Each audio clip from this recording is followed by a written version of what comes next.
Welcome to EP Daily. Today on the show, we're talking about Nintendo's latest toy with all the fixins. Plus, we tap into the Dragon Ball Xenoverse. And we've got a review of the crazy fast Xbox One exclusive iDarb. Also coming up, Scott and I compile a review for the NES Remix Pack, get spooked in our review of Dying Light, and much more today on EP Daily. Brought to you by EB Games. I'm your host, Victor Lucas, bringing you the latest and everything cool every single day. Then cracking open a new toy to play games on always makes me feel like a kid on Christmas morning. And Nintendo gave the whole world a present with the new 3DS XL. I was down to San Francisco not too long ago to find out about it and the software for the system.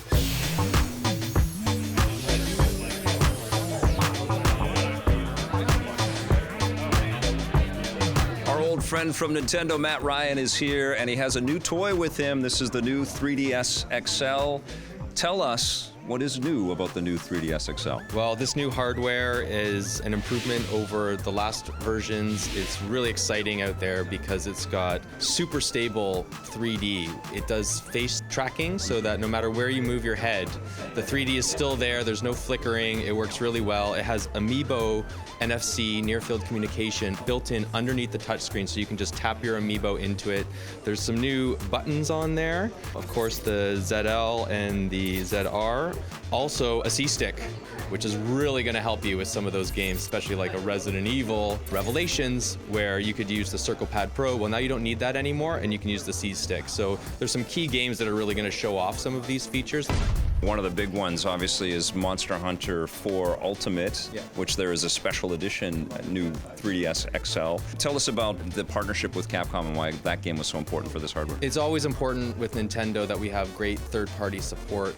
The Monster Hunter franchise is a huge hit in Japan and sells really well on our system. So the game being on its 4th iteration here is going to be amazing. The game plays remarkably well on this new system. It looks great. And those partnerships really show off that we really do make games for everyone. Nintendo will have our Legend of Zeldas and our Marios and our Donkey Kongs, but bringing other great franchises like Monster Hunter to a system like this and letting it play the way it does and look the way it does and doing it in 3D is very important, just to showcase that we've got a broad spectrum of experience. And that's something to make a distinction on too, is that the machine is backwards compatible with the previous hardware that's been on there, meaning that the face tracking and the 3D on games that are already out there, Mario Kart 7, Luigi's Mansion, looks better. Makes these games actually look better as a 3D delivered piece of media, right? Yeah, exactly. This 3D and the face tracking and the stable 3D is totally going to go backwards because it's built into the hardware. So it makes those experiences even better. And if you're one of those players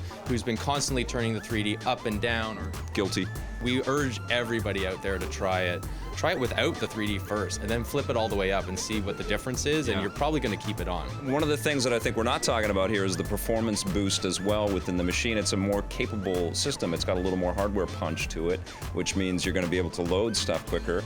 But is that also going to see, graphical improvements in some of the titles? Are we going to see the game start to look and play better too because of that? I think some games will really take advantage of a lot of the core internal parts of the system. So there's not a radical difference in the graphics, what we're going to see yet, because the definition of the screen and all that kind of stuff hasn't changed. But the reality is that when your games load faster, or if you're surfing the internet and it just works faster, it makes the experience a little bit smoother, and of course gets you into the game a lot quicker. So we'll have to see what happens down the road. How are existing 3DS players going to make this switch over? A lot of people have got their first launch edition 3DS, or they bought him when the XL was launched. Some people are playing on the 2DS right now. Is it a case where you have to put the old machine away and you transfer everything from that machine to the new one? The reality is you can transfer over your content, and there's a lot of easy ways to do it. I think for the person who's got to have it first, this can be a very popular product. But if you want that Amiibo functionality and you want it built into your system, then this new Nintendo 3DS XL is the one you want. We did promise that we're going to bring a special Amiibo accessory that's going to allow you to bring Amiibo into portable hardware, and that's still coming. But if you want it built in, it's one less thing to carry around. I always have a great geeky time at all of those events. And speaking of geeky times, here's our geeky grandpa himself, Scott C. Jones. Hello! Victor Lucas. I'm sorry I didn't hear you inviting me to the set. I must have turned my hearing aid down when I was shaving my hairy ears this morning. Okay, Yeah. Very graphic. Did you have a good time at the Nintendo event? Are you still enjoying your 3DS? I had a great time, and I love the 3DS. I think it's a fantastic console. I kind of wish it was the machine that Nintendo had launched the 3DS with in the first place, but the 3D is great, the extra controllers. We're going to talk more about it. You know, I'm still wondering where the power cable is. Maybe we could cover that in our review. Oh, okay, yeah, I'll tell you where that power cable is. But right now, it's time for a visit from our friend Little Sanchez. Little Sanchez is taking us into the Dragon Ball Xenoverse.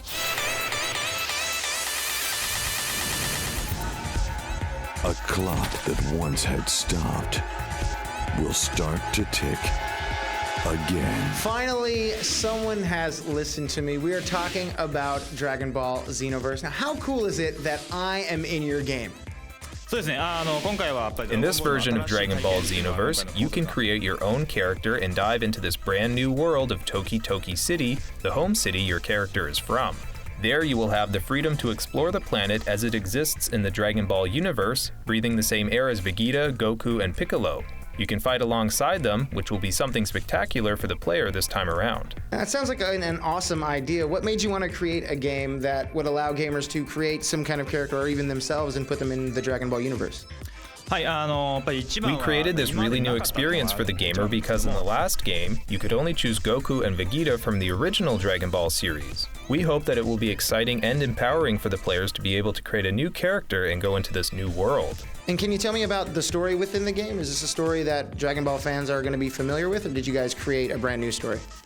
It's a brand new story, but complements the original Dragon Ball story. Two villains named Towa and Mira are trying to manipulate history, and the main hero is summoned by Time Patrol Trunks to stop them. Shenron is also called upon to help you, and together you'll restore the timeline and history itself. The story borrows many elements from Dragon Ball Online, including Towa and Mira manipulating time, and Time Patrol Trunks trying to restore history with your help. And so I'm excited to learn a little bit more about the story, but I want to customize my own character and make him as awesome as me. How customizable can we get with our characters? The player has incredible customization capabilities for his or her character. First, you have 5 races from which to choose: Saiyan, Earthling, Majin, Namekian, and Frisia. You can then change the character's gender, skin color, head, build, voice, and clothing. You can also change the pitch and add voice effects to the character's voice. Voice effects include flanger, harmonizer, echo, and tremolo. These effects can be tweaked to the player's liking, and more than one can be applied to the voice. We also have available more than 200 skills, 200 special moves, 400 pieces of equipment, and 450 costume items. The most important question I'm sure everybody wants to know is, can I go Super Saiyan?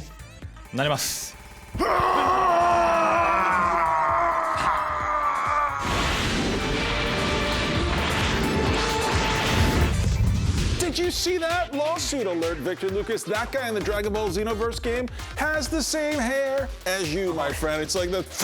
Okay, imitation's the sincerest form of flattery, my friend. It's okay. All right, stick around. We're taking a break, but when we come back, Marissa and Scott are going to be telling us all about their arena ball experience. It's called IDAR. I can't wait.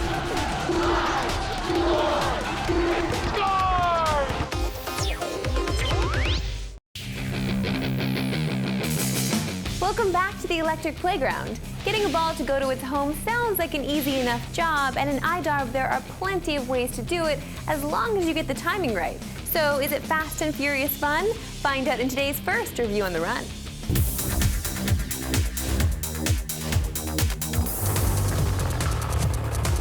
Today we're going to talk about Scott's favorite things. He loves multiplayer. Wait, no. Yep. He loves couch-based co-op. No. And he loves hashtags. I don't. I hate all those things. You love all those I things. do like men's cologne, though. Okay, we're talking about IDARB, or hashtag IDARB. Yeah. This is all of those things. It has hashtags, a couch-based co-op game. You can also play multiplayer online, but I mostly played alone. I gotta because tell that you. is my life. Yeah, I gotta tell you, you sent me this thing and I tried to send it back to you. And I said, we are not going to review this thing. I don't know what this is. Hashtag IDARB. No, I quit. Here's my resignation paper. And That's awesome, I yeah. put the code in and I downloaded it. I kind of had a good time. Right, because it's fun, right? kinda fun. You're It's kinda jumping all over the place, this little level, and what you want to do is you want to score. It's like you're playing soccer, but on some kind of crazy drug. It is kind of like space 2D platforming soccer, as if Mario and Luigi were doing some sort of platforming soccer game where they could shoot a bouncing ball into each other's goal, and then they'd get points from that. Right, well, you can create Mario and Luigi if you want, because you can create your own characters in this. It takes some time. It's easy to jump into, and it's honestly like the bright colors pop at you as soon as you jump into it. It's just a lot of fun. It's happiness. These were all things that made me want to put a blanket over my head and turn away, but you can't deny the fact that the gameplay is so kinetic. There is a little bit of a single-player experience there. What it does is it just sort of walks you through increasingly challenging single-player matches, and it gives you a chance to kind of get a feel for the jump mechanics, which are a little floaty. They are. And they're not quite as precise as they would be in a Mario game. I mean, there's a couple different moves. There's the pick up the ball move, Yeah. and you pick up the ball and you can carry it around the level, but there's also kind of like, it's like a fart or something. You just kind of make...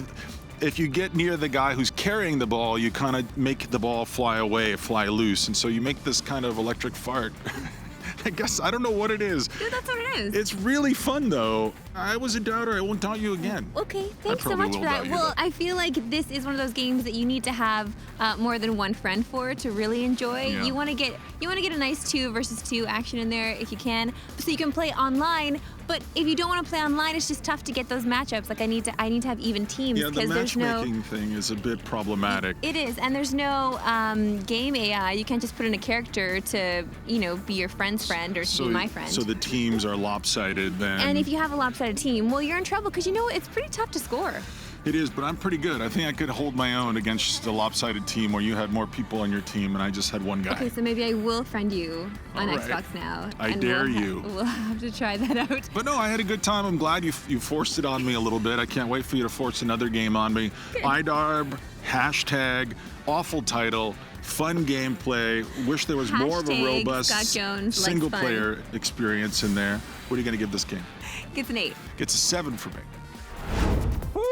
Oh man, I'll be able to skip cardio for another week. Thank you, IDARB. Thank you. Oh, I see, Thank you because it so. got your heart rate up Yeah. there. Well, look at you, Jones, getting your face out there, reviewing games, exercising. You must be quite pleased with yourself. You know, if there's one thing I'm always pleased with, it's myself. And here I am again, along with a man you might know. It's Victor Lucas. Together, we are reviewing the NES Remix Pack.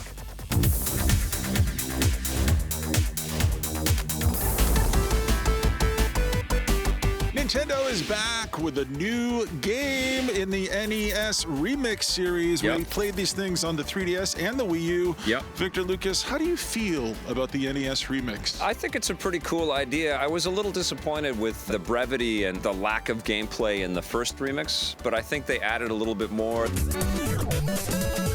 What they've done is you get specific levels from games like Super Mario or Super Mario 3. The first one has 16 games, which Yep. is a lot of games. Most of them are good. One of them is called Balloon Fight. I like Balloon Fight. You know what? But it's like Joust. When my wife and I, my first wife, we made a sex video that we called Balloon Fight.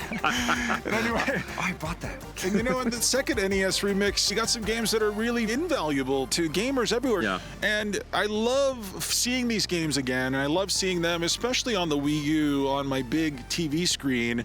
You know, it feels like the visuals for the Wii U versions, they're almost like papercraft or something. It's Yeah. kind of beautiful. I found playing on the Wii U with the big Wii U controller to be very hard. No, I had because to go with the smaller Yeah, controller. some of these yeah. games require so much precision, so many jumps in between Yes. blocks that it was so frustrating. And also reading the directions on the Wii U I felt was very challenging Yeah. because I'm looking at my TV screen and I didn't use the controller, the big controller. Yeah. I couldn't read it fast enough and I'm like, what the hell am I doing? I know. I'm bouncing around and I'm trying to kill these Goombas. I know. Well, there's muscle memory that comes into play, and then there's this nostalgic kind of quality that comes comes into play. I found that it's a little bit easier to take these on the go. It feels so bite-sized, it feels so mobile game friendly that it's great on the 3DS. And there are new challenges presented to you by the amount of stars that you collect along the way, or the rainbow stars if you do very well. And you do feel that collector in you, and I know you must feel it more than anybody. Starting to come out again, and there are stamps on the Wii U that you can collect, and so you can get a stamp of Little Mac, and a stamp of some of the stamps I didn't even recognize. They're like, you've unlocked this stamp. What is this? Is that a marital aid from the 70s?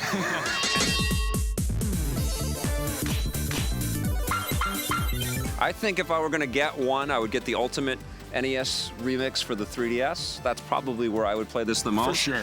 But the Wii U games are good too, and they look good on the big TV. But I agree with you, though. I think that the way to play this is when you're waiting for something to happen. You're waiting in line at the bank. We're always at the bank with all the money we make on TV. And, you know, you're waiting to see your attorney. You're waiting, I don't know, like the doctor's office. I mean, get the 3DS version. So this is kind of a tough one because the NES Remix 1 and 2 are kind of collected in the Ultimate NES Remix on the 3DS. So the best value is there. Let's just review it as a concept overall. What would you say? As a concept, okay. Yeah. 8 out of 10. 8 for me as well. Let's go inside before our toupees blow away. Absolutely. Whoa, bag of 8s from the boys. So what happens when you two score similarly like that and if they're high scores? Do you go for ice cream after? Yes. So, what's the big deal? Cup or cone. You know I love my cones, woman.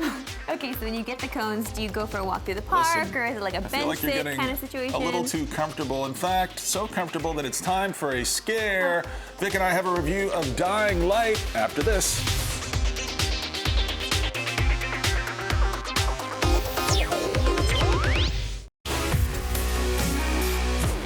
Welcome back to EP Daily. Every gamer out there has killed their fair share of zombies, but taking them down when the sun has set in the open world Dying Light can prove to be especially difficult. Is the game worth the scares and ammunition? Scott and I have your answer.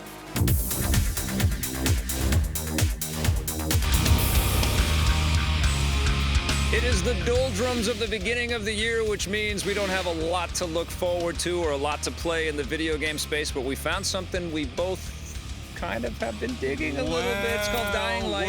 Well, I'll get into this in a second. I won't speak for you, but I'll speak for you. You're having a good time. I'm having a great time, and I know you've been having a good time with this, too. Every day of your life is a party. Of course. That's how I treat my life. Zippity-doo-dah. No, come on. You're running from zombies, which we do every other week, whether we're watching it on TV or in a movie or in video games. But you're actually free running from zombies, which is the big deal. So it's kind of an amalgam of things like Mirror's Edge, even Prince of Persia, with a little bit of Left 4 Dead and a little bit of Far Cry, kind of squished all in together. It's a pretty compelling kind of collection. Yeah. And I'm kind of surprised, and one of the great pleasures here is the surprise of discovering that the free running works as well as it does. And I didn't think it would at the start, and there is a bit of a learning curve, but once you get over that learning curve and you're starting to scale buildings, you're wondering, where can't I go in this world, and why would these zombies be scary? Because I can just run away from all of them. Yeah. And it turns out that, one, they are scary. Yeah. You can't run away from all of them, especially at night when the zombies transform, as they always do in these games. But on display here, the thing that I enjoy the most and that I relish the most is the city of Haran. Yeah. It's huge, it's filled with details, it's filled with interesting characters, it's filled with interesting challenges. Because of that level of detail, I was pulled into this. Yeah, there's almost a little bit of an Elder Scrolls kind of vibe to it as well, because you're sort of digging through everything. You're doing some lock picking to get into different buildings or into different boxes that give you cool loot, and you're constantly meeting traders and upgrading. And the upgrade path is actually pretty smart. There's also a pretty cool cooperative play there. You can play with another person running around and trying to survive everything. And I think there are certainly advantages to playing cooperatively because some of the challenges are a little more steep if you don't have another person, but if you do, maybe it's a little too easy. Like, on my own, I'm awesome at video games, but there were parts of this game that were a bit of a standstill for me that took me a while to go back to. Especially hunting creatures at night is very spooky. And this is one of those games, too, where you're sweating and you're freaking out, you're tense. It really gets to you. And I think part of the reason why the free running works so well is that the falling is part of the gameplay. The falling and stumbling actually makes the zombies catch up to you, which creates that palpitation, which gets you sort of energized to keep going. This is a very convincing virtual experience, and I'm surprised that we've had such a huge winner this earlier in the year. I love this game. Gets a 9 from me. Gets a 9 from me as well. Love the tension and the mobility in that game. I'm still playing it, still having a blast. And stick around when we come back. It's the Twitter question of the day. If you want more EP, go to our website, epn.tv, for bonus content and full episodes. We're also on Facebook and Twitter.